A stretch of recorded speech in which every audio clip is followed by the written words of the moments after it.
ഓടപ്പൂവിന് കൊട്ടിയൂരമ്പലമായിട്ടുള്ള ബന്ധം എന്താ? കൊട്ടിയൂരമ്പലം എന്ന് പറഞ്ഞാൽ ഇത് ദക്ഷമഹാരാജാവിൻ്റെ താടി എന്നാണ് സങ്കല്പിച്ച് പറയുന്നത്. ഇത് പണ്ട് സതീദേവി കഴിയുമ്പോൾ ഇങ്ങനെ ഈ സന്യാസിമാരുടെ താടി കൂട്ടിക്കെട്ടിട്ട് ഓടക്കമ്പിനടുത്തെന്നൊക്കെയാണ് വലിയ നമ്മുടെ കാരണന്മാരൊക്കെ പറഞ്ഞു കേട്ടിട്ടുള്ളത്. അതിൻ്റെ ഒരു ഐതിഹ്യമായിട്ടാണ് ഈ ഓടപ്പൂവിൻ്റെ. നമ്മുടെ വീട്ടിലേക്കൊരു അഭിവൃദ്ധിയും ഒരു സന്തോഷമൊക്കെ വരുമ്പോൾ പിന്നെ കൊട്ടിയൂർ വന്നു പോയി എന്നുള്ള അടയാളത്തിനൊക്കെ വീടിൻ്റെ മുൻപാർത്തിലൊക്കെ അങ്ങനെ ഒരു ഐതിഹ്യമുള്ളത്. ഈ ഓടപ്പൂ എങ്ങനെയാ ഉണ്ടാക്കുന്നത്? എങ്ങനെയാണെന്ന് ചോദിച്ചെന്നാൽ ഇത് കാട്ടിപ്പോയി ഓട മുളച്ച് പൊന്തി ഒരു 2 ഇല വിരിഞ്ഞ് കഴിയുമ്പോൾ പോയി കൊത്തിക്കൊണ്ട് വന്നിട്ട് ഈ ഉത്സവ സമയത്ത് പുതുമഴ പെയ്യുന്ന സമയത്താണ് മുളച്ച് പൊന്തുന്നത്. എന്നിട്ട് കൊണ്ടുവന്നിട്ട് ഇങ്ങനെ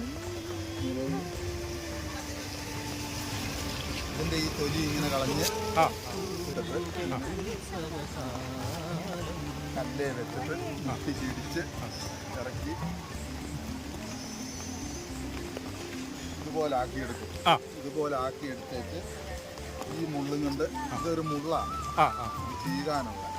ഇതും കൊണ്ട് ഇങ്ങനെ ചീകി ഇതിൻ്റെ ഈ ചോറുകളെല്ലാം കളയും. ചോറെന്ന് പറയുക അതിന് ഇതിൻ്റെ പൊടിയെല്ലാം കളഞ്ഞു കഴിഞ്ഞിട്ട് ഇങ്ങനെ എടുത്ത് തുടങ്ങി ഇങ്ങനെ മറിച്ചിട്ട് ഇങ്ങനെ ഇതിൻ്റെ നാരെടുത്തിട്ട്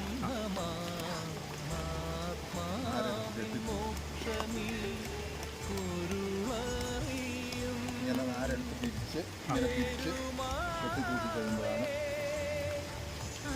ഈ മോഡല് പൂവാകുന്നത്.